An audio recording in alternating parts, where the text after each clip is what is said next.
Welcome to Manager Tools. I can give you 2 reasons to come to Florida this December: a Manager Tools EMC and a Manager Tools ECC.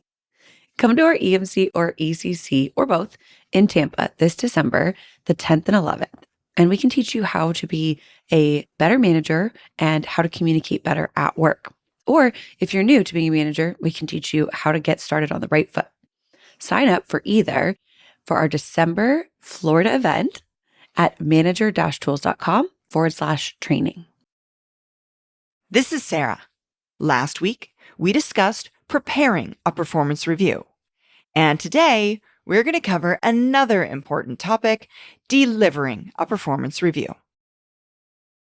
My guess is that delivering reviews is probably one of, if not the most stress-inducing, anxiety-producing events most managers go through each year. Only exceeded probably by getting laid off or laying someone else off. Yeah, I think and what's sad about it is it's much more stress-inducing for the people who are receiving it because the managers do it so poorly. And it goes back to something I told somebody a couple of years ago, Mike. I call it the Christmas rule, which is anything that you do once a year that's really important to you, like Christmas, is going to be stressful, right? You don't practice it. Right. Okay, it's like people playing golf once a month and wanting to be really good like the guys on TV. Not going to happen. So yeah, I'm not surprised it's terribly done, but it is pretty bad. Of course, most managers that I know of don't mind giving positive reviews. So that's not the ones that produce the stress. It's the providing some constructive feedback during the review that presents most people with the difficulty. Yeah, but you know what's funny about that, Mike, is that everybody, even your good performers can get noticeable improvement out of a well-delivered review. So really what managers are saying is, I want my job to be easy, please, rather than I want to do the best job I possibly can. Sure, it's easy to give a review, but what you're essentially saying is, I'm going to not stretch my top people. Look, I would argue that you don't need to spend a whole lot of time on your weak performers. Spend less time on them. Say, look, I gave you you didn't meet expectations. Here are my concerns. Here's what I recommend you do. I'll be keeping close watching you. I care about you. I want to help you. And then figure out a way to spend more time with your top performers. An hour of your top performers at a noticeably better rate of value creation is much more valuable to you and your organization than an hour spent with your bottom performer. I don't mean to be Darwinian about it, but if a manager says, well, my top performers, they're easy. Well, why? Why aren't you spending the time thinking about how can I get the maximum out of them? What can I do to even make them more effective? So, right. I think there's a double-edged sword there. Yeah, it all goes back to providing feedback, and we won't go into the feedback model again here, but that providing feedback is difficult for people because they don't have a method and a process for doing so, which we've tried to address in some of our previous podcasts. And as we've been talking about, giving effective performance reviews is no different. If you have a performance management system in place and a method for doing it, it becomes relatively straightforward. Yes.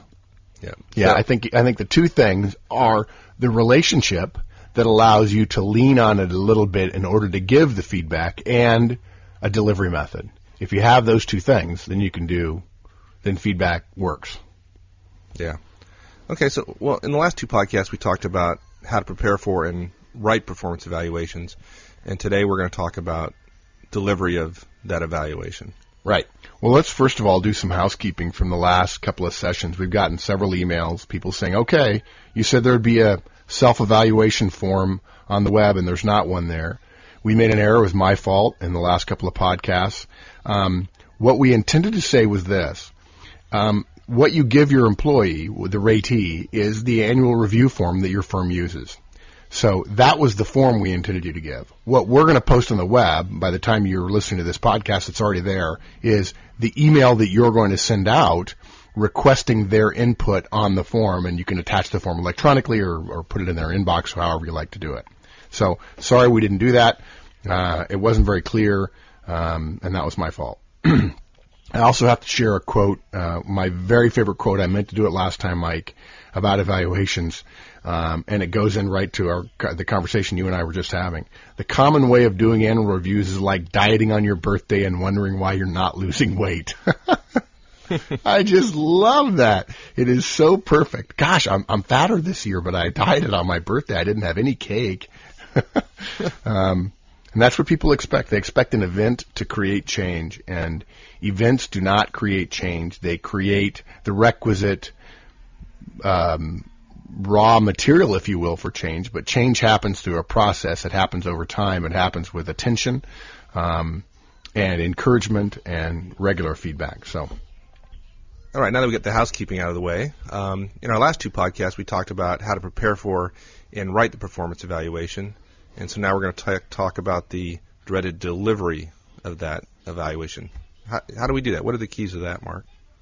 Well, first thing is, hopefully when people were listening on how to prepare and write the review, it struck our listeners that delivering a review that is professionally done, that you've taken your time and done well with, will be much easier than one that has been thrown together and you don't have your data and you haven't reviewed it and thought about it carefully and so on. And I think an important point to make here, because now we're talking about the event that is generally done so poorly and is hated and dreaded and so on. I think it's important to make this point again, and I'll probably make a couple more times during this podcast, is managing around events as opposed to processes is almost always an ineffective way to manage. It's counter to the basics of management, and it's hard to reproduce. Events tend to be hard to reproduce. They're hard to teach. They're much harder to capture and harder to correct in process as you're moving through them, because they tend to be pretty much reactive rather than proactive. There's no planning around them. So I think it's important that people understand that what we're trying to do is take that event, the delivery of it, and minimize its importance by doing other things throughout the process that makes the delivery almost an aftermath that is easy. And certainly if you've been giving feedback and coaching and you've been giving quarterly reviews, the actual delivery of the final review at the end of the year is not going to be a cataclysmic event. People are going to be used to it. It's going to be boring. And that's what good management is, as we've said before. It's boring. It's anticlimactic. It's not appealing terribly, but it's terribly effective. But okay. We're also going to proceed, just another quick note here, we're going to proceed as if you've already done your prep work and you've written your review. That's what this cast is about, what you do after that. We're not going to assume that you've given quarterly reviews the way managers should, nor do you have necessarily a year's worth of data at your fingertips through one-on-ones and so on.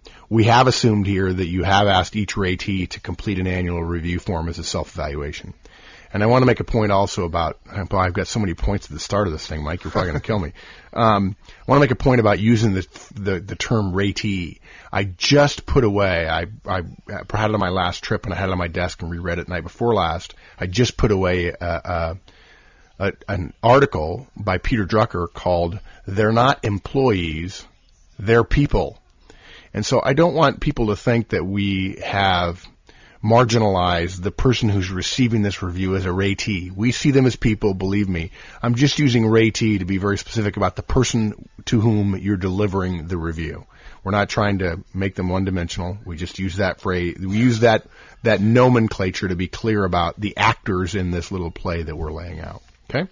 So there's going to be several things you need to do around the delivery of an annual review, of a performance evaluation. The first is a pre-meeting email. Well, you'll send this out about a week in advance of the delivery meeting. We'll talk about it in a second.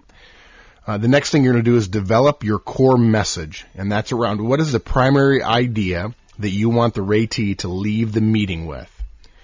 You've also got to do logistical preparation, which is pretty simple by now. There's one thing you've got to do the day before the review. Hopefully some of you know what that is.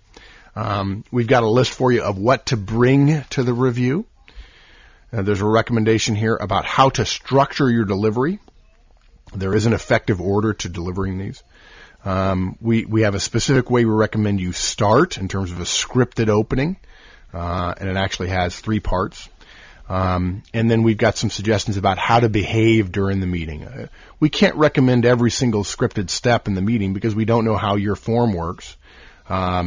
But nevertheless, we think it's effective to give some simple tips on how to be perceived as a good listener, how to be a good communicator during the meeting. So there are 8 steps that we're going to walk through. Let's start with step 1, the pre-meeting email. Really simple. About a week before you meet with each AT, we recommend you send them an email reminding them of the meeting and covering the basics. Okay, there's a sample of this on the web. In fact, you're going to hear me read through the sample because reading through it gives you a great understanding of how we structure the meeting itself. No matter what your human resources department sends out, whatever standard communications are sent in the form of the organization or whatever are absolutely insufficient.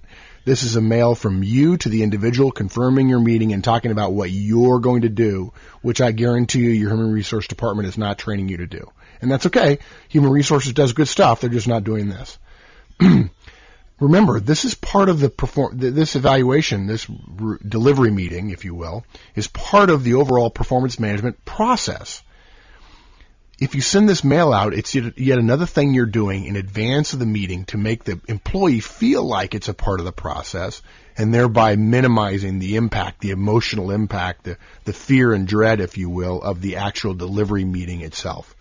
It makes it much more about an ongoing effort at individual improvement rather than about me telling you how you did and how much money you're getting next year. Okay, and in this mail, you're just basically going to set the groundwork for the meeting and tell them what's going to happen and why. Here's a simple sample, and again, we're going to post this on the web for everybody. Dear Bob, this is an email. This email is a reminder of our performance management meeting on date, at time, in/at location X. I'm looking forward to sitting down with you and going over your year and talking about what we're going to do next year as well. Between now and then, I encourage you to review your self-evaluation. The day before our meeting, I will be giving you a copy of your review to go over before our meeting. I found that reading something in front of your boss for the first time is no fun at all, and I don't want to do that to you. This will give you a chance to find where we agree and disagree, and to take your time and think clearly about any questions you might have. Your salary information will not be on the copy I give you the night before. And Mike, we just do that just because we don't want people emailing each other. There's something to be said for the privacy of delivering the salary information face-to-face. I found that when we tell managers to put salary information on in advance, salary information tends to get leaked more easily. It's going to get leaked anyway, but let's reduce the chances it gets leaked. Yeah, makes sense. Next, during our meeting, I'm going to follow a simple pattern that I found works really well. First, I'll go over our agenda. Then I'm going to give you a broad overview of how you performed, giving you first a core message. I'll do my best to summarize your year, if you will, in that core message. Then we'll walk through each part of the review. I'll start with areas that you and I agreed upon, and then move to areas where we disagreed. I found that makes for a little less tension in the meeting. When we've walked through the whole form, we'll discuss compensation changes. If there's time, I'll be happy to discuss the details of how our company administers annual compensation. And if you have any questions, I'll be happy to answer them. If I can't answer them, we'll get you to somebody in HR or finance to do that. Then we'll talk about our goals for next year. These will, of course, be affected by your evaluation, but I'd like you to come prepared to begin a discussion about them. I don't expect us to make it through all of your development planning for next year, but if we do, that's great. We have an hour scheduled. I will not go over that time. I found that if it does take that long, going longer doesn't help. Starting fresh in a second meeting is better. I'll be happy to schedule more time if we don't finish. My goal is always to finish the review of last year, discuss compensation, and again, at least begin talking about goals for next year. I'll finish by reminding you of the core message I began with. Please let me know you've received it and read this mail by replying to it simply. If for some reason you're thinking you may not be able to make this meeting, I encourage you to let me know now. While I urge you not to try to reschedule, if necessary, I may be able to be flexible. If you have any questions about the process, please just ask. Thanks, manager. And one thing I've found, Mike, is if you tell them, if you have any questions at all, please just ask. What happens is people ask about their review. So I've changed that to include, if you have any questions about the process, please just ask. You'll probably still get some questions from people, not about the process, but about their review. Hint, hint, can you tell me how I did? And the answer to that is no, because it's not enough just to tell them. It's important that you get every opportunity to give them an opportunity to improve. And the best way to do that is to maximize it in the meeting itself. Okay. Next step is developing your core message. This is the most important part of this podcast and delivering the review. It's the hardest thing you're going to do, but is absolutely the best, and it's the most overlooked. This is, I suspect that many people listening, after they get done hearing it, will say, wow, that makes it really simple. I feel much better about what I have to do now. It's not necessary that you actually wait until the week before the review to develop it. You could have done it a month ago. It doesn't have to follow the week in advance email we just sent out. However you want to do it is fine. Don't do it at the last minute. You need to think about this. The reason we need a core message is that the meeting you're going to have is the most emotionally charged meeting you can have with an employee whom you're retaining. Okay, they're more scared than they care to admit. You're probably not going to be as good at it as you want to be, so you're going to be a little bit nervous. They're nervous about how much of a raise they're going to get. For many years, I advise managers to just tell employees the salary increase they're going to get immediately, like in the first 2 minutes of the meeting, just to stop the buzzing in the employee's head that seems so widespread until they hear that number anyway. I've since learned that while there is buzzing in their heads before the number, there's buzzing in their heads afterwards, and that buzzing is in the form of calculations about what can I afford and what my take-home will be and those kind of things. All that said, one of Horstman's laws is that if you say something 7 times, half your people will say they heard it once. Because there's so much organizational sandpaper to fight through, it's best to boil any communication you have down to its bare essence and then repeat it over and over and over again. I think Churchill once was asked to give some advice on giving a speech. He says, come up with a good idea and then deliver it with a great whack, and then whack it again and then whack it one more time for good measure, something like that. So when it comes to this meeting, you better start with it, flesh it out with details, the core message, and then end with it if you want the ratee to remember anything from this meeting. Their heads are going to be buzzing. You must pick a core message and make sure that you have something you can hang your hat on when they walk out saying, okay, give me back the core message so I know that you got it. It would be a great idea to do that just to make sure everybody's got a clear understanding of how the meeting went rather than, well, I don't remember, but I got a 3% raise. That's not. If people say, well, I don't remember, but I got a 3% raise, you failed in delivering the annual review. Does the fact that they're not going to remember anything from this meeting therefore imply that this is not the place to be giving people detailed feedback on their performance? Kind of help me understand a little bit the message there, that we're giving people feedback on their performance. Obviously, it's a performance review. Yet they're not going to remember a lot out of this process. So where's the balance between providing feedback and not? Yeah, great. It's a great question. First of all, you're a manager. You're responsible to give feedback, period. Now's the time where you're giving them feedback. The fact that they're not going to hear all of it doesn't mean that you're off the hook. So let's be clear about that. Secondly, when you actually deliver feedback from the review, most of it's going to be written, and all you're going to be doing is pointing it out. None of this should be a surprise. The first time you do this, if you haven't been using the feedback model and you give them detailed feedback, people's heads are going to spin.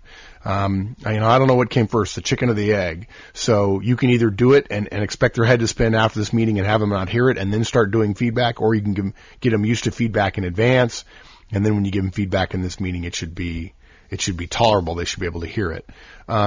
They're going to be able to take away the review, and they're going to study it. I'm not saying they won't learn some stuff, but they're probably not going to learn a lot from you in the meeting. So I think that's important. That's why there's documentation, at least in part, so that they have a record of what you actually told them. Did I answer your question? Yeah, I mean, it strikes me that why this process is so difficult for most people is that a lot of managers believe that the annual review is the place that they do give feedback, and given what you said, that they won't remember anything coming out of it, it's terribly ineffective as a mechanism for doing that. Yeah. So, it is. Yeah, it is. That's why you have the core message. And the core message, as I'm about to share with you, is not about the details. It's about performance and what it means for the future. So let me cover that. The core message has 3 parts: the rating, the result, and its ramifications. Now, I admit I chose that last word just to complete the alliteration, RRR. This is the 3 R's. But you'll just have to accept it. If you want to use a different word, use whatever word you like, whatever word works for you. By rating, what we mean is their overall score on however your organization rates people. It could be met expectations, it could be superior, it could be top 10%, it could be failing to meet, it could be below standard, whatever. Wherever you are, your firm has a final ranking or overall title, most likely, that each employee gets, we're betting. If they don't, use your best judgment and come up with an adjective or two, or an adjective or a two-word phrase that captures this ratee's performance relative to whatever standard you want to come up with. So that's what you start with. Next comes the result. I really believe this is a distinct advantage for those of you who are listening. Essentially, this is where you tell the ratee what you believe their performance earned them in terms of their career and their job/position. Okay? Another way of thinking about it is, okay, you did this well. Here's what this means in terms of your job and your responsibilities. Now, there are 4 primary result classifications: promotion, vertical growth, horizontal growth, and no change. Let's cover each one, and then I'll briefly touch on some special cases that exist. But first, wait, before I do that, I have 2 notes I want to share. First, generally, these 4 result classifications we're talking about relate to the kind of evaluation ratings most companies have. If someone were considered superior or some equivalent high-level evaluation category, promotion might be a possible outcome. On the other hand, it's possible you could get a result of promotion even though you have just met expectations, as an example. The results do not follow precisely the ratings in every case. Heck, some companies have 8 or 9 or 10 ratings. There are plenty of cases where someone who meets expectations and you recommend them for promotion, or where someone who is clearly superior has no change or gets only vertical or horizontal growth. It depends on you, your analysis of their situation, them, your company, career, and so on. Do not assume that there's a linear one-to-one relationship to any company's ratings. There's not. You could easily have 3 or 4 different possible results with each given rating, depending upon where they are in their career and jobs and promotion and the industry you're in and so on. Whether there's a recession, all kinds of things. Okay, second note. Hopefully you see the power of this technique in terms of communicating your core message. I've really seen it, Mike, I've seen it fundamentally change the way a review happens from how much am I going to get in pay next year to here's how you did, here's what that got you, and here's what that means for next year. By communicating them in one paragraph, one sentence in that core message, it makes it much easier to see the overall conversation as being part of a process about performance and not about a salary adjustment. It really does make a difference. Yeah. Okay, so let's talk about the 4. First, promotion. Obviously, this is usually reserved for superior performers, but there are plenty of cases where a more middle-of-the-road performer might have earned such a result.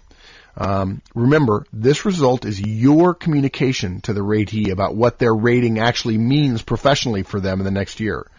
It's possible that you can't by yourself promote them, and all this would mean that you believe they're ready. In other words, if you gave them that promotion result, you believe they're ready, and you'll work with them, your boss, and HR probably, to find a suitable position to promote them into.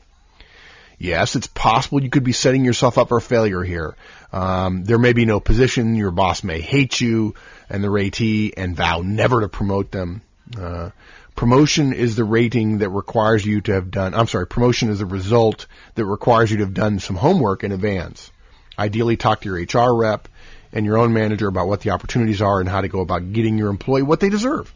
Try to remember that your primary role is to speak not for the ratee, but rather for the organization. You're a manager. There may be great people working for you that deserve a promotion that you know darn well is very unlikely. May be politically possible to give them a promote result and be clear with them about the uphill battle in front of you in terms of making it happen because of politics, because of structure, because of economics, whatever the case might be.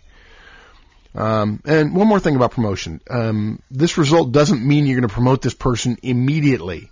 You're saying they're ready now or they will be ready during the next year, and you want to be clear with them now that you want to get them promoted during the coming year, and there may be some work you have to do, and the sooner they know that you're planning on doing it, the sooner they're going to help you get there. Yeah, and I think it's a very valuable conversation. I found in the past that once you've had that conversation with somebody, it frees the individual up to then focus on helping you over the course of the next year make the case to the rest of the organization that they're ready to be promoted. Yeah, they behave differently, don't they? They do. Yeah, Absolutely. Yeah, they all of a sudden they get smarter. It's weird. They're willing to take guidance much more easily. They're much more open. They just tend to be better. It's like the Pygmalion. Yeah. On the other hand, you've got to be pretty clear in your mind that you're committed to making this happen prior to making that statement. Because once you say it, people have an expectation, and I've seen it work the other way, which is the statement's been made, and then 2 years later they're still not promoted, and that results in lots of negative behavior in the future. So it's a strong statement and ought to be considered carefully. Yes, carefully. Yeah, deliberately. Yeah. Okay, next, vertical growth. This is a result for somebody who's done their job well, obviously, and you want to give them more responsibilities in the areas they're already working in. Usually this would mean you delegating more work in their area to them versus doing it yourself. In other words, something that you've held on to that they could do, now you're going to give it to them that was maybe at your level, but now you feel like it could be at their level. It might mean giving them some of your leadership tasks, running meetings or administration or reporting. It depends on the job, of course. But usually this results happen after you've already done some horizontal or broadening growth with a ratee previously. And both vertical and horizontal growth, Mike, obviously are very job dependent. And I generally think that what might be an ideal progression is in the first year somebody does their job well and they get a met expectations, so you give them a no change. And then after a year or two, you think, boy, this person's got their job down. I want to give them more to do, because there's always going to be more to do coming down from the top. And so you grow them horizontally. Then after a year of that or so, you give them some vertical growth. You increase the kind of stuff that they have that has a higher level of visibility. And the last thing is they're ready for promotion. So that's a way to think about changing from, I don't really have anything different for you, just keep doing your job well, into, hey, there's a number of different ways I can come at this person. And if they've been given horizontal growth for a couple of years and then you say no change, and they know that other people have been given vertical growth after that, they might see that as, well, I'm doing well, but not as well as my manager might believe I could if I was putting in my best effort. So I'm sorry I got off track there. The next one is horizontal growth. And this is for somebody you want to broaden their responsibilities by giving them additional tasks in areas that they're not presently active. Maybe if your team possesses 5 different types of insurance claims, you'll ask them to learn about an additional one to the 2 they're already working on. Maybe it means asking them to cross-train with another team member on something, or strengthen the team for personnel strains that may come up. It might mean just getting a new employee to the complete portfolio of their job. You start them out in a small subset of it, and gradually over the course of the first couple of years, you give them horizontal growth until they understand the job completely. Again, this is highly job dependent. Again, this is usually the first step on the path to an ultimate promotion, is to broaden somebody's job. And the last one, in terms of the 4 primary ones, is no change. I used to call this result classification, steady state. And I've changed it to no change because I think steady state suggests that where this ratee is okay. And I think the world has changed enough, Mike, that I want the employee to understand that staying for several years at no change, when the world seems to be spinning ever faster and change is a given and so on, it's probably an untenable position to stake their future on. In fact, in probably the second year of a no change result, I might bluntly tell the employee that one more year is probably all they can afford before they consider broadening their contribution. And yeah, there are exceptions to that rule. I don't mean to suggest this is a dark mark saying 3 years and they're out. This is not an up or out recommendation necessarily. But I think it's okay to say no change. I think there's a positive there. You didn't, you did everything I asked you to do, but there's going to be no change in your responsibilities. If you're thinking you're going to get more to do, I'm not seeing it. You're going to have to do something more to prove that to me. Does that make sense to you, Mike? I mean, yeah, that makes a lot of sense. It's a subtle change, but I've seen some good. I've seen some managers get some good traction with it. Okay, now, what about the other areas? And there are 3 of them: reduce, demote, and terminate. I have found that these are so unique to companies, and we're going to discuss each of these situations later in different podcasts. Usually managers don't wait for an annual review to cover them, or at least we hope they don't wait till the annual review. Reduce simply means reducing somebody's responsibilities. Demoting actually means moving them down the organization. It happens. And then terminate, obviously, is very clear. So we've covered the ranking and the result. What about ramifications? That third R in the alliteration. Ramifications are really just the broad outlines of what you and the employee are going to do next year based on the result, giving a little bit more details to the result. Now, key point here. You don't necessarily go into the details of ramifications in your initial delivery of the core message when you start off the meeting after you go through the agenda and so on with it. If you figured out what the promotion must be or what specifically must be broadened, of course you state that, okay? If not, you simply identify the need to discuss the ramifications, the results, if you will, further in the planning portion of the evaluation discussion. Again, it's highly dependent upon your organization, but in general, ramifications of a promotion result are discussing what jobs are right for the raidee, what jobs she might be interested in. What career aspirations does he have? Which jobs best help get him there? Whom do we need to talk to about making it happen? Are there relationships we need to foster so that we'll have help from the other side of the table? Ramifications for vertical or horizontal growth are talking about what parts of their job are going to change and how, and considering a timeline and perhaps deliverables around the change. In some cases, you're going to know exactly what you want them to broaden or deepen in terms of their skills, and so you're going to be able to talk about those initially, but you don't necessarily have to. It may change as you engage in a dialogue during the last part of the meeting, where you have a discussion. Okay. Even in the case of a no change result, I recommend you make it clear that you want performance improvement. You can do that. You can say, look, I'd like to see better numbers here or better numbers there. All that said, here's what your core message might sound like. Bob, you did a superior job last year and earned a fully exceeded rating. I feel that means you're ready for vertical growth in your role in the areas of quality control and variability reporting, period. So you had rating, fully exceeded. You had vertical growth, which is a result. And you had ramification, which is quality control and variability reporting, are the places you're going to be getting the vertical growth. One final note about core messages. The reason you're doing this is because the employee will not remember everything you want them to from this meeting. So I found it best to just boil it down to one or two key ideas and make sure they get those.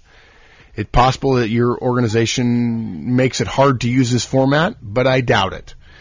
This is you in the meeting itself coming up with a way to deliver a key message in a clearly defined, distinctive way.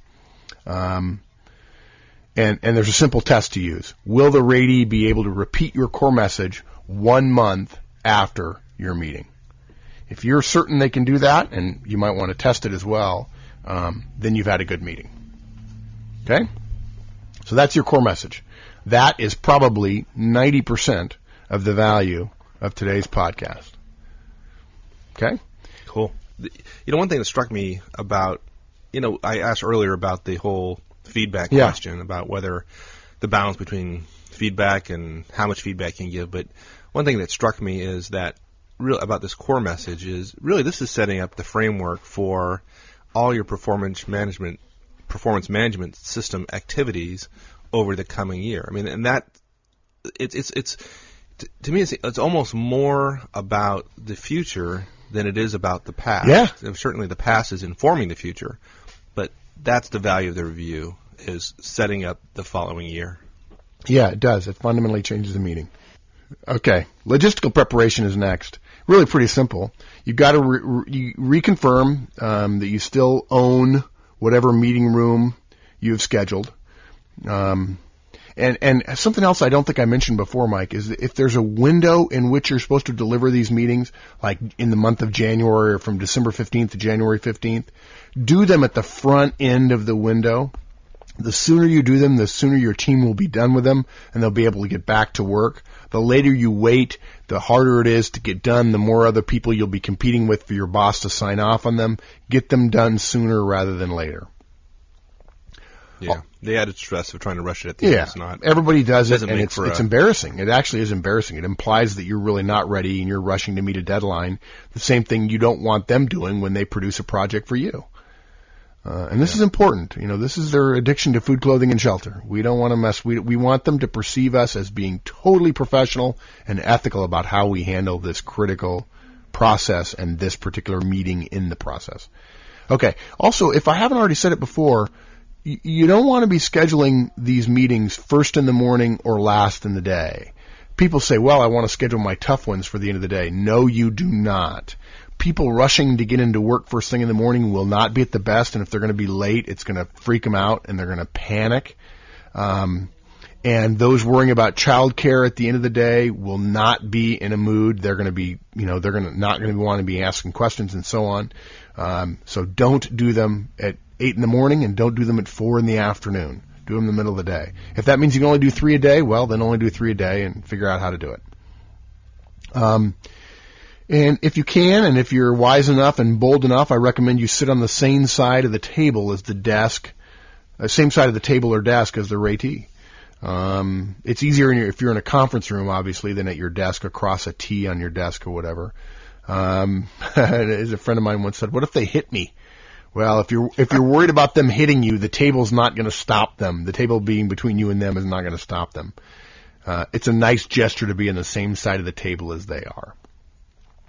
Now, another key point, learned this from a guy named Leonard Whiteman, one of the greatest managers I've ever known. It is one of the truly beautiful competitive advantages that manager tools managers have over other managers. I'm not suggesting it's a competition, folks. The one thing you must do on the day before any review meeting you have is give the ratee a copy of their review form, of course, minus pay information. Okay? This is so simple and so powerful, and so many people don't do it. Don't ask the employee to read their review for the first time in front of you, frantically looking for stuff to challenge or issues to unearth or where's the pay number. If it's going to be bad, there's a chance they might cry. Yes, it might happen. Yes, it does happen. Why make them do that in front of you? Why make them have their entire emotional lifespan play out in 30 seconds or 1 minute in front of you? Regardless of whether it's good or bad, the most important point you want to communicate, your core message, is going to get lost if they're not focusing on you during the meeting because they're so busy trying to read between the lines and understand what it was that you did. Don't give it to them first thing in the morning, or they'll come to you with questions during the day, and you'll end up giving them the review in the course of the day before it's supposed to actually be delivered during the meeting. End of the day is the ideal time. Go to their desk, hand it to them in a file folder, ask them to wait to read it until they get home, to avoid anybody else looking over their shoulder or them dying to share it with other people, and remind them of when and where you're going to have it tomorrow, have the meeting tomorrow. Simple, that's it. Okay. Yeah, it's interesting because I think some managers actually, God, I hate to say this, but actually will resist giving the review to the employee, the ratee, prior to the meeting, the day before the meeting, because they actually don't feel prepared for the review and are worried about the ratee coming to the review with an agenda. Yeah. Like, it's almost as if they want to surprise the ratee. Yeah, I got to tell you, that is a dirty little secret. You're right. And there are people going, oh my gosh, I know what's going to happen. They're going to come in with questions. Yes, thank God they're going to come with questions. This is not a chance to beat them over the head with a blunt instrument and to keep them from engaging in dialogue. Why not engage them in dialogue? If you've given them a bad review, you want them talking. Now, maybe you think they've got 20 reasons why you're wrong, but if you've done your homework and you come to the meeting with all the things we tell you to come here in just a second, then you're going to be able to refute any concern that they may have and reinforce all the points that they agree with. Yeah, I suspect there's some listeners right now who would expected this podcast to make giving reviews easy. And in a sense, you're giving folks a process for doing so that eases the burden to give an effective review. But giving an effective review is hard work. There's a lot of work involved in getting prepared for a review. So some people might be actually going like, oh man, this is this is more work. Yeah, well, you know what that goes to, Mike, is that goes to our assumption about management. We believe management is an ethical profession. Okay? Brain surgery is hard too. You know, you get paid a lot of money and gosh, I'd like to be a brain surgeon. Well, you got to go through a lot of hard work in order to get there. And then, yeah, you get paid a lot, but you earn every dime. Yeah, it is hard work to do this well. If you hear this stuff and go, gosh, this is going to be hard, then you may not have what it takes to be a manager for the rest of your life. If you hear this stuff and say, you know, wow, this is going to make things better, it's going to be tough for me, but after you get done, after you do this a few times, it will become easy because it'll be your way of dealing with it rather than a fire drill every dang year. It's just a matter of seeing it as a professional obligation and stepping up and doing it the right way. Well, I suspect 99.9% of our listeners don't fall into the category of people who aren't willing to put the work in. You know, they're listening to our podcast every week. They're going to the trouble of downloading, listening to the web, so they've already dedicated themselves to improving their management skills. So yes, and they're catching every error I make, which I truly appreciate. I love it when people say, "Hey, you said you're going to have something on the web about this, and I haven't found it." I'm like, gosh, we said that wrong on the podcast. What do you bring to the review? 2 copies of the review form, one for you, one for them. This is the one with the salary information on it, by the way. And the reason for that is they may get up and walk around with it. And if they start asking you questions from the review while they're walking around with it, if you don't have a copy for you, it's going to be awkward. Okay? 2 copies of their self-appraisal, one for you and one for them. They'll forget it, trust me. Okay? You can compare what they had to what you had. Your supporting materials, which would be a job description, in case you want to go back to it, have it there just in case. Their objectives for the year, any files that you want to have from their work during the year, any work materials from their year, any reports or projects, things like that. Your notes and observations organized. This is you looking through all that stuff, of course, and coming up with further examples beyond what you could have put on the review regarding the areas that you were asked to evaluate them in. All of your weekly one-on-one forms, those are full of information. Any quarterly reviews that you've done so that they can see that there's no surprises. Tissue, it may be emotional, and that's okay. So have tissue. It's a respectful thing to do. If you want it, keep it underneath the table, put it in a chair next to you underneath the conference room table, that's fine. Put it in a drawer on your desk, that's fine. I don't care. Have it available. Don't make a big deal. No, so you're saying you don't like when people walk in, you don't want to, as they sit down across from you, don't just want to take that box off the chair and just put it right slide it right across and say, here you table. Go, get started now. No, that's probably not a good idea. In fact, if somebody starts crying, I had somebody once, what do you do if you start crying? The first thing you say is, I'm so sorry, here's some tissue. And you sit quietly. You don't have to say anything, just sit quietly. And if they say, you know what, I need a minute, say, it's okay, take a minute. I would encourage you, if you can, to encourage them to take a minute there with you rather than leaving the room, because then who knows when they'll come back. And then you're going to end up probably blowing through your timeline, which you do not want to do. But just address it and say, you know what, it happens. It's happened to me before. I've gotten emotional in getting a review from my boss in the past, and I totally understand. Take some time. That may be because of good or bad review. It doesn't matter. Water. If they get choked up, they're probably going to want water to drink after the fact. Having a nice pitcher of water with a nice glass is very helpful.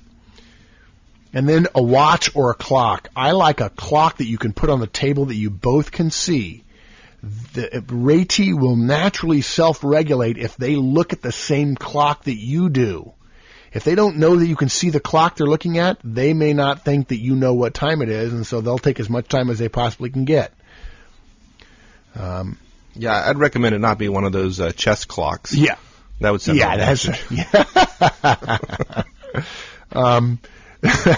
that's good. And again, there's nothing wrong with cutting the meeting off after an hour. You're not going to be terribly effective in the next hour of your meeting. End it at an hour and reschedule for more time. Okay, so that's what to bring. Excuse me. Now, how do you structure your delivery? In your preparation of the review you've done, you'll have noted where your evaluation of the ratee differed from their own self-evaluation. Rather than going through your eval form from top to bottom, go through the areas that you agree with them first. When you've done this, excuse me. Do you have a cold, or is that a result of only getting 2 hours of sleep last night preparing for this podcast. Thanks for rubbing that in, Mike. I spent some time with my family and stayed up late. I think it's important people understand that the effort you put into it. This is good. That's good stuff. I'm glad people are benefiting from it. That means a lot. No sense in, if you're going to do something, might as well do it well. Yeah. And we couldn't do it if we didn't do the preparation. We're not just throwing this off the top of our heads. Obviously, we've been studying this stuff for years. I've made plenty of mistakes getting to this point right here. Thank you very much. So in your preparation, you'll have noted where the ratee and you differed. You go through the areas where you agree first. By doing that, you get more comfortable in your delivery. You've gotten more comfortable with them in the room, with you doing all this. And so it'll be easier to address areas of potential conflict after you've gone through all the areas you agree. And there'll be plenty of areas you agree, I'm sure, unless you're just wildly divergent, in which case it's probably because you haven't been giving feedback and coaching and one-on-ones throughout the year. Okay. During individual sections of the review, when you're talking about areas of performance or behaviors or competencies, whatever it is your company calls them, the way to deliver the message in that area is to think about it as nothing more than feedback. We just modify our delivery a bit. We're going to have the three components, behavior, results, and confirmation, and it's going to sound something like this. Bob, I rated you as exceeded expectations in customer service based on behaviors such as your handling of Chris Jackson situation in March, the leadership you showed the team on the improvement project, and your high quality scores on the unannounced forms review. Do you agree with that?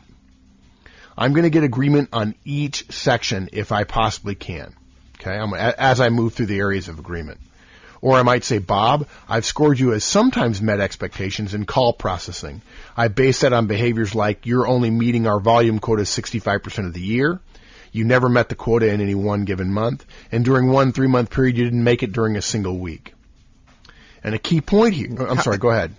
How important is the agreement on the feedback you're giving them, and what do you do if you don't get agreement? Good. Two good questions there. First of all, the agreement is important, but it's not critical. In other words, you may not get agreement from them, and that is in part because you don't need it, okay?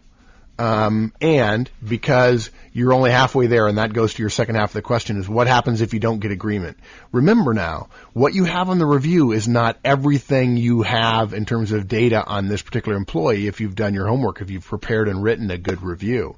You've got more stuff in terms of one-on-ones and your notes, which you've categorized, hopefully, according to the review, with more data in reserve. So you go through 2 or 3 comments that maybe you've written 1 or 2 down. Let's say you've got 1 or 2 examples for their rating on the review form, and then you mention one other, and you ask if they agree, and they say no, and you say, well, okay, let's talk about that. Why don't you agree? And you always want to ask them if they express disagreement. You don't want to beat them over the head with more data just yet. You want to say, why don't you agree? And probably what they're going to say is, well, you're forgetting about John Smith, or you're forgetting about this, or you're forgetting about that. And the correct response is, thank you. I did include those things, and let me add a few more things, though, that went into my thinking. And then you give them 3 or 4 more comments that support either positively or negatively whatever rating it is that you particularly gave them. You don't have to ask for agreement the second time. Okay? And what you're hoping to do is get agreement so you can move on. If, in fact, it's an issue, and usually this won't happen until later in the session, of course. If, in fact, it's an issue, all you want to do is point out, okay, they have an issue, and you're essentially telling them, and I've got more data here, and my data is going to win. So I don't ask a second time whether or not they agree. I might say something like, I hope you can see it from my point of view, based on this data, why I drew the conclusion I had. Let's move on to the next topic. Did that answer your question? Yeah. Yeah. I'd suggest that those managers go into the review with the kind of information you're describing. Immediately get membership in the 99th percentile manager club. Good one.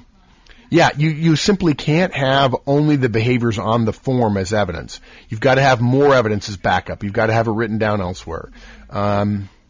This is really, again, this is the way to cut off potential problems and disagreements. So you say to them, let me give you some more data that caused me to come to the conclusion I did. I'm referring to you achieving only 50% of quota in 18 weeks over the year. That's below standard for even a new representative. Having this backup data, Mike, is so powerful. And again, it just significantly reduces the chances for that contentious meeting that everybody's trying to avoid. The fact is, your core message and all the work you've done in advance is going to make this meeting go so much smoother than you can possibly imagine. The chances of it being contentious on any one of these issues is not going to be that big a deal. It's not going to be that likely. I don't know how many views you've been in where your manager was this prepared. None. I've been in none, frankly. Zero. Yeah. But can you imagine the reaction on the subordinate's face when you walk in and have this kind of data and conduct the review this professionally? What's funny? This is management. You know what? People have been living in a dream world thinking that what they're doing day to day is management. It's not. It's being a boss. What we're talking about here, this is management. Yes. Powerful. Yep. I love the distinction between being a manager and being a boss. Peter Drucker says great. management is a profession. Well, if it's a profession, then you're a professional. And professionals in meetings like this, which is a critically important meeting, got to be one of the top 10 most important meetings you have all year, if not top 5 or even top 3. A professional knows how to address, knows how to handle, has a plan for, and delivers his top most important meetings every single year. No question. Yeah. Okay. So that's structuring the delivery. Now, how do you actually start the meeting itself? We've already alluded to this above, and it has 3 parts: the agenda, the ground rules, and the core message. And the agenda, it's real simple. You run down what you're going to go through: the core message, the form agreements, the form disagreements, compensation, and next year's performance planning. For ground rules, I recommend some simple basics, and I do recommend you go ahead and state them up front. It's not rocket science what we've got here. They're simple. Start and end on time. Future meetings are fine if we don't finish, and we'll schedule them when we're done if we don't finish. We're going to stick to the agenda we just covered, I just walked through. No comparisons to other employees. Everybody else sees it differently. Everybody sees everybody else differently. Doesn't work. We're not going to do that. Stay professional. That means polite conversation, no personal attacks, no raised voices. Either of us can end this meeting at any time or take a break if necessary. Active listening on both our parts. Questions are encouraged. I reserve the right to move on if we seem to be stuck. We can always come back to an item if we have time or at a later meeting. No cell phones or pagers. No calls taken or made, period. If an employee sat across from me and checked their pager while they were in a meeting with me about their annual review, I'd be very disappointed. I understand about families, but there are plenty of times where an hour, this is one of those times where an hour is well worth it. And then the third thing is, of course, the core message, and we already went through that. Rating, results, ramifications. Right there in the very beginning. Bang. Okay, the last thing we're going to talk about is how to behave, Mike. And again, we're really getting into the subtleties of each manager, the company, the form, and everything else. But we do have some general recommendations.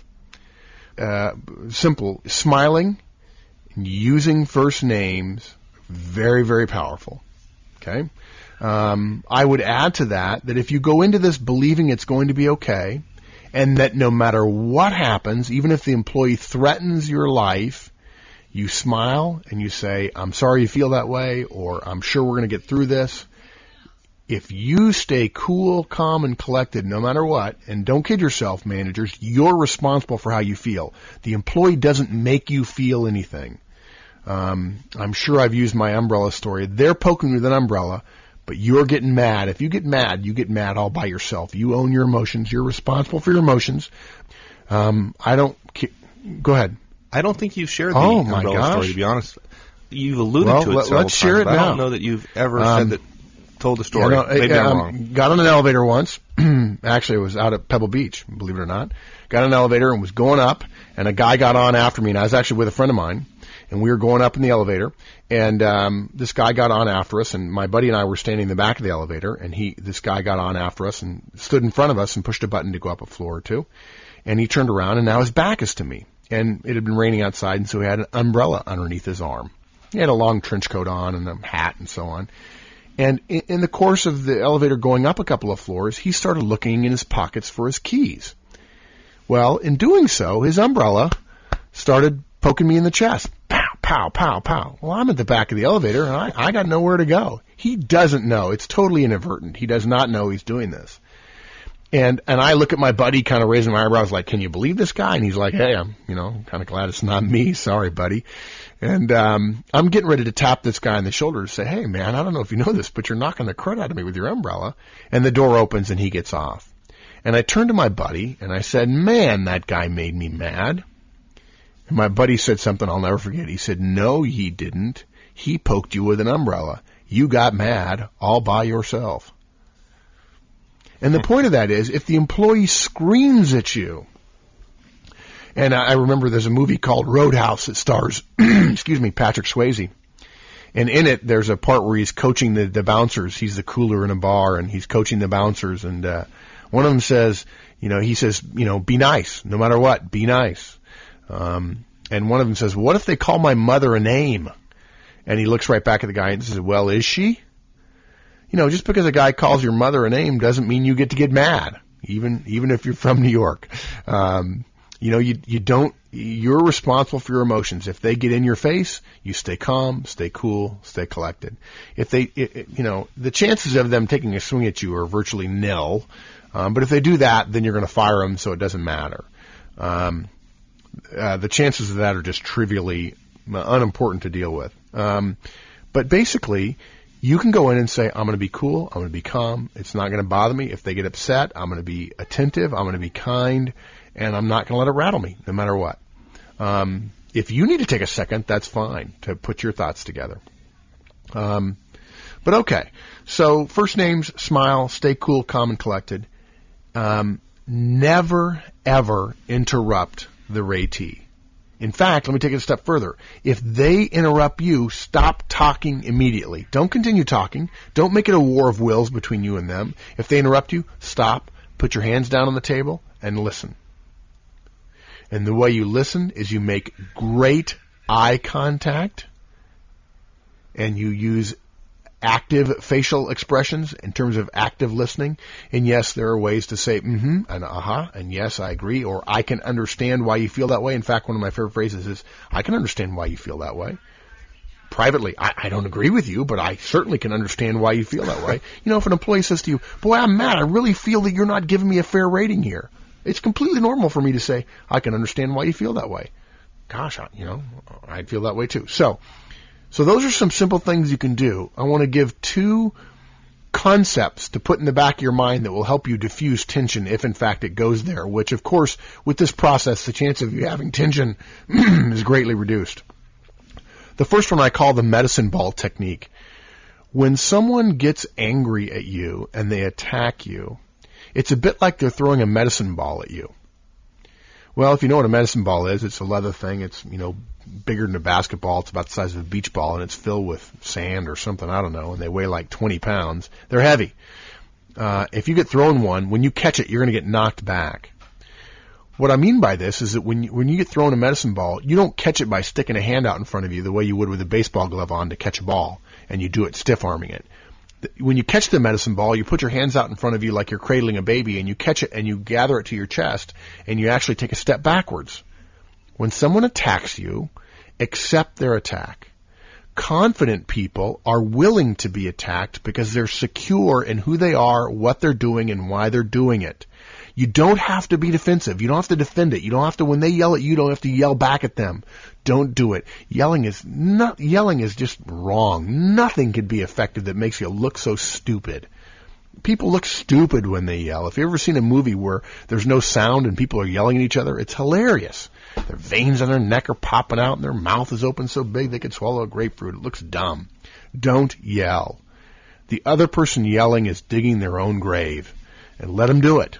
Okay? You can give them feedback about it if you want at some point during the meeting. Hey, can I give you some feedback? When you yell at me during a review, it makes me less willing to spend more time helping you see what you need to do differently next year. It makes me think that you're not going to be willing to put the extra effort in next year. It makes me think that we really are not going to finish today. What can you do differently going forward from this point?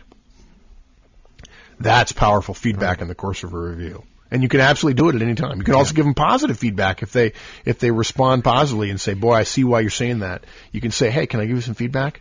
When I give you a point where you can improve and you tell me that you agree with me and you can see how I drew the conclusion I did, it really makes me think you're a professional. It really makes me appreciate that you've got the right attitude about this. It makes me really want to work hard with you to improve that to get you where you want to be in your career with this company or wherever it is you want to go, period. Thank you. Keep it up. That's simple. That's powerful. So think about catching a medicine ball. It's okay to step back. I understand. Sure, I can understand why you feel that way. Gosh, I'm sorry you feel that way. It's okay to say all those things. You don't have to attack back. You don't have to win the war of words at all. It's not a battle. It's not a debate. You're in charge. You're the manager. You're going to win every time. If you know you're going to win, you can smile even when you're being attacked if it's late in the game because you're still going to win. Last thing I want to teach is a sales technique. It's called feel, felt, found. I often use it in conjunction with the medicine ball concept that I just shared. And it goes like this. The employee says something like, I can't believe you do that. I mean, I'm really a good employee here. I don't think you're seeing me fairly, or they're attacking you in some fashion. He used the feel, felt, found technique, and it sounds like this. Gosh, I see how you feel. You're telling me that you feel this particular way. You know what? I felt that way too. When I got a review like this, I was kind of angry that my boss was giving me the short end of the stick, and I really didn't feel like I'd been treated fairly. Here's what I found. It doesn't do any good. It didn't do me any good then. I don't think it's doing you any good now to attack me. I found that it's better to keep our voices level and even keeled and talk about our differences. It's okay to have differences. You know, the definition of conflict is two human beings in the same county. We're going to disagree about some stuff. It's okay. I don't hold you any less for the fact that we disagree. But I understand how you feel, and I felt that way. And what I found is keeping our voices even keeled, being calm and professional about it will tend to lead us toward a resolution rather than raising our voices and being upset at one another. Yeah, I can't help but go through some martial arts analogies, and that last night at my Taekwondo school. I think we've probably talked about it before, but I'm a partner in a Taekwondo school. We were testing one of my friends for his second degree. And the analogy though is that as you advance in the martial arts, a person attacking you becomes can almost be your best friend. So. You accept the attack to put yourself in a position to attack yourself. And in this case, it's similar.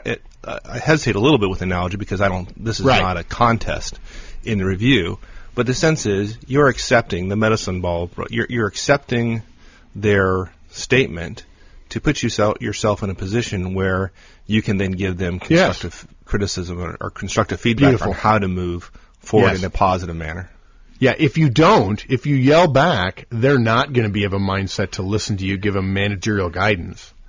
But if you behave like a professional, if you behave calmly and rationally and in an even keel, they will tend to come back down to your level and then be more likely to hear the other suggestions and recommendations you have. Remember, the whole purpose of the core message is to get them thinking about next year, to think about performance. And if all you're doing is fighting over last year because you're raising your voice too, you're not going to have a good meeting talking about what the plan is for next year. You're just not doing your job. In fact, Mike, it's interesting you mentioned that because I was just looking at a book on my bookshelf called The Magic of Conflict. It's about a martial arts instructor that talks about the fact that it's okay to be in conflict with other people, and you can actually that there's energy in that conflict that can be rerouted in a positive way. It's a great book. Yeah, and to make my analogy even clearer, I wish I had said this earlier. Is when I say accepting the attack, probably I have a visual in my mind that most people obviously do not. But when I say accepting the attack, is a junior level person, a junior black belt, for example, will still be at the point in their development where they're blocking attacks. As opposed, when I say accepting, there's techniques for taking the strike, redirecting it, and instead of being farther away from the opponent, you're closer to the opponent. So you're actually accepting. When I say accepting, I mean moving closer to the individual. And so by accepting this people's somewhat negative or hostile feedback and accepting it, you actually end up moving closer to him or her and then putting yourself in a position that you can influence them in a more positive way. Yeah, fundamentally, that's the exact same principle that I've got in my head when I'm talking about feel, felt, found, and the medicine ball. Yep. Yeah, you're attempting to build a relationship even when they're attempting to tear it down. There's no excuse for a manager ever tearing down a relationship, and so you must be willing to do the hard work even when the employee is emotionally not comfortable doing that. Yeah, that's powerful. Again, 99th percentile. There you go. Manager club. And that's it. That's the 7 steps. We started with the email, pre-meeting email, developing the core message. That's the key lesson. That's the 900-pound gorilla in this podcast or two. Logistical preparation the day before. Got to give them the review the day before. What to bring. We gave a list. How to structure your delivery. Talking a little bit about using the feedback model to think about how you talk about each portion of the review.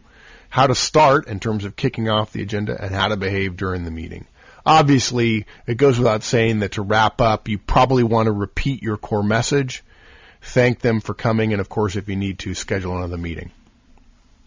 And that's it.